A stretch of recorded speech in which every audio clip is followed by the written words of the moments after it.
My submission yesterday for your Lordship's kind consideration was that this is an artificial distinction sought to be drawn between a legislature party and political party. It has never been our case at all. In fact, we've right through said that it has the political authority of the political party. They are organically and integrally connected, and they're co-joined, and they have to be seen together. That's how the framers of the Constitution always looked at it. And in fact, whenever an attempt is made to segregate, they say, no, we must look at both. Now, that is further fortified if your Lordships were to have para 4 of Schedule 10, which is a defense. Of course, I'm not on the defense argument at all, because according to me, I have not incurred 21A or 21B. So I'm not on the defense at all. But please have that why they should be considered together, and one has a bearing on the other. So, my lords, a much worse case, a case where the chief minister in question from the same party, they say they have no faith.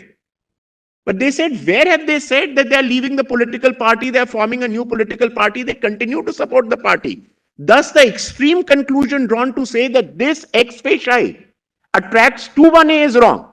Because, my lords, if this is going to become the basis of 21A, that I express dissent within the party, then internal dissent, which is the bedrock of democracy and parliamentary democracy, will completely be thrown out of the window. Because at the end of the day, the moment anyone within a party expresses dissent, you say it's a 2-1A case. So in a much worse case, they said this is not a 2-1A case. And my lords, I'm not for a minute suggesting, as my lord the Chief Justice said yesterday, my argument is not that the majority within a party cannot attract the 10th schedule. The majority within a party can also disobey a whip, or for whatever reasons, floor cross or align with the opposition party, go to the governor for falling of the government. That's not my case at all. My case is that to determine who is the rival faction under para 15 of the symbols order, there is an exclusive jurisdiction in the Election Commission of India which looks at the parameters as set by your Lordships on Sadiq Ali downwards to see which is the rival faction within the political party to be recognized. And my case right through has been that the legislature party and the political party go hand in hand. You are today seeking to draw an artificial distinction between a legislature party and a political party to say that you have shown nothing in the political party, you've only shown the legislature party. Whereas the legislature party definitely reflects the political authority of the political party as well. In any case, as far as competent body is concerned, it has come to a conclusion that we represent within the Shiv Sena, the recognized Shiv Sena today. So my case is not that a majority cannot incur under 2-1A. My case is in the facts of the case. For you to say this was only legislature party and not political party is without any basis. In any case, the speaker has to decide it. You want to bypass the whole route and come to the Supreme Court in an Article 32 and say the Supreme Court must decide before the speaker, which is in the teeth of Kyoto. And my coming under a 32 was on Nabam, which is on an entirely different footing. That was the argument. Next, my lords, kindly have, the reason I'm citing this judgment, my lords, is in the context of Nabam, where it was said that the Constitution doesn't provide. As far as this, when does the notice period start? The Constitution does not provide for it at all. But some provision will have to be looked at. If a situation emerges when the Constitution was drafted and there was no 10th schedule to it at that stage, and a problem arises today, why can the court not interpret it in a liberal manner to take care of the fact that the constitutional values are protected? Now, my lords, this is of course the same principle as in continuation with Shivraj Singh Chauhan, which I had read out to your Lordships. Yes. And there was a question that your Lordships had put to me on the day before yesterday, that could someone say that Shivraj Chauhan was only on resignation. That's why I read out those paragraphs that Shivraj Singh Chauhan, your Lordships don't just deal with resignation of MLAs. Your Lordships categorically in paragraphs 78 to 81 talk about disqualification petition under the 10th schedule. And say if disqualification petitions under the 10th schedule are pending, doesn't mean in the meantime they will stop discharging their functions as a member of the House. My next judgment for your Lordships' kind consideration, my lords, is Rajendra Rana. That would be judgment's compilation. No, my lords, now on a point that I'm relying on. Okay. Till now, I distinguished on what they were relying on. They were relying on it for two purposes, ex post facto, and that your Lordships as a court of first instance can decide. Ex post facto, I explained to your Lordships saying that it was qua the speaker, that the events to be seen by him were on the day when they incurred disqualification, not subsequent events or split. And as far as your lordship's deciding as a court of first instance was on an issue where it had been there in the High Court for 3 years, then the High Court remanded it back. When it came to the Supreme Court said the assembly election, the term is to expire by the end of the year. So let's decide the matter. That is quite different from this matter in every which way. My lords, before I start, let me tell your lordships the context why I am citing this judgment. Para 25. PDF 855. My lord, the Chief Justice. 855. Yes. My lords, the reason I am citing this judgment is that in this, at that time, para 3 as a defense was available. At that time. Even when para 3 as a defense was available, the Supreme Court said that the Speaker deholds disqualification, does not embark on an independent inquiry to find out about splits in the political party.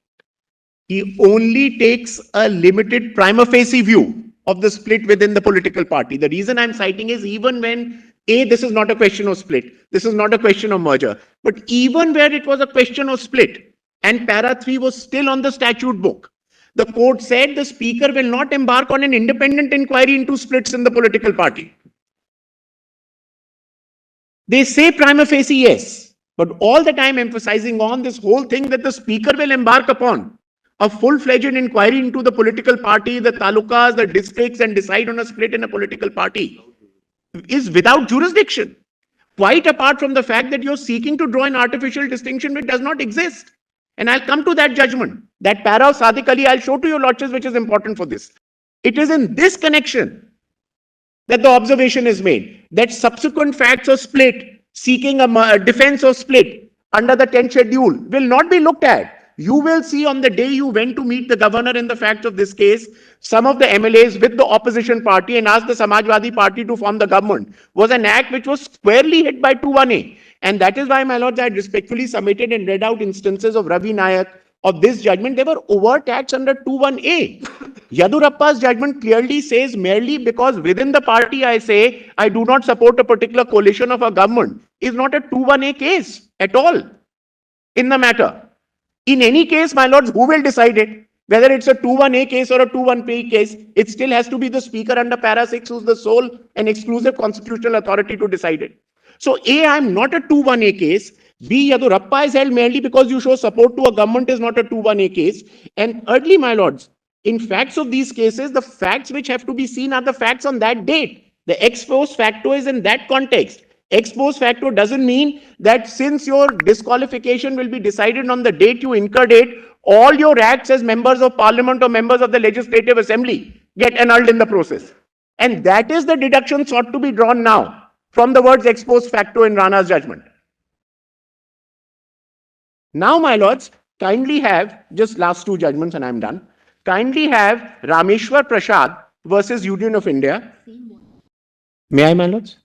Yes.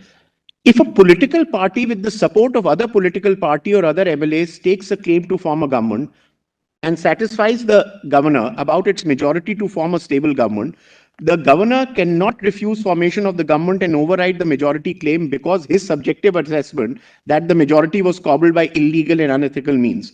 No such power has been vested with the governor. Such a power would be against the democratic principles of majority rule. Governor is not an autocratic political ombudsman. If such power is vested in the governor or the president, the consequences can be horrendous. The ground of maladministration by a state government enjoying majority is not available for invoking power of 356. Remedy for corruption or similar ills or evil lies elsewhere and not in Article 356. In the same vein, it has ought to be held that power under 10 schedule for defection lies with the Speaker of the House and not with the governor. The power exercised by the Speaker under the 10th schedule is of judicial nature. Dealing with question whether power of disqualification of members of the House vests exclusively with the House to the exclusion of the judiciary, which in Britain was based on certain practices of the legislature, as far as concerned, it was said in Quixote. It is therefore inappropriate to claim that determinative jurisdiction of the Speaker or the chairman of the 10th schedule is not a judicial power, is within the non-justiciable legislative area. So the reason I'm citing this judgment, my lords, is for the fact that for A, of course, we say that the chief minister lost his majority, the coalition government could not survive. We within the party were the overwhelming majority. And even if their argument was to be accepted, which I'm not conceding, that, oh, you cobbled it up together in an illegal mean, etc., which it is not. It was a perfectly legitimate government which was sworn in. The governor is not to sit on these matters and make his assessments if a probable, plausible coalition or partnership comes before it and says, because ultimately at the end of the day, someone has to head a government, my lords. My lord, the Chief Justice posed a question to me yesterday. After the sitting Chief Minister resigns, someone has to be sworn in. Now, if a set of people come and show that they have a sizable or an overwhelming majority, he says, go and test it on the floor of the House. And what time does he give? 2 days to do it. And your lordships have normally said those cases where you're given a month, 2 months, and that is scope for horse trading, etc. He immediately calls for a floor test in exercise of his constitutional duties and obligations. And say, prove your majority. If you are the new government which is taking its claim within the same political party, now in coalition with another political party who is a pre-poll ally, what is wrong with that decision of the governor within 2 days? Now, my lords, kindly have lastly, Sadiq Ali for a completely different proposition. Volume 2. My lords, before I proceed to read, my lord the Chief Justice, can I? Before I proceed to read the judgment, my lords, the reason I'm citing it is, I right through said, apart from all other arguments, that you cannot segregate the two. One of the principal arguments for recognition of a political party under 6A and 6B of the symbols order, those provisions I have not read, of 6A and 6B for a continued recognition and recognition of a political party is the number of percentage of votes polled by MLAs, MPs, its strength in the House. These are all relevant factors. So what happens in the legislature can't be just kept aside. That's a relevant consideration within it. So to say that they're two completely distinct things and political party is distinct and legislature party is distinct is not correct. And that is what Sadiq Ali also notices in this paragraph, is what I wanted to show it for. The other paras, my lords, I'm not bothering your lordships on all those powers of the EC because we are not getting into that. That this is one of the indicators, valid indicators available. So to come and say that you've only done it in the legislature party, there's nothing in the political party. And their entire argument, my lords, was, with great respect, that on 18th you had a meeting and you showed the minutes of 27th. It's factually wrong. I'll argue it there in that matter. They're two separate meetings. They're factually incorrect statements made that you had a meeting on the 18th, but there are no minutes, there are no signatures. That's not the subject matter of the reference before your lordships at all. And I'll argue it there. There are two separate meetings. Requisite members attended it. And please do not confuse the minutes of one meeting with the holding of another meeting. My lords, I'm very, very grateful. Your lordships have been extremely kind and patient. I'm extremely grateful, my lords, and the 3 notes I've given. I'm extremely grateful. Thank you, Mr.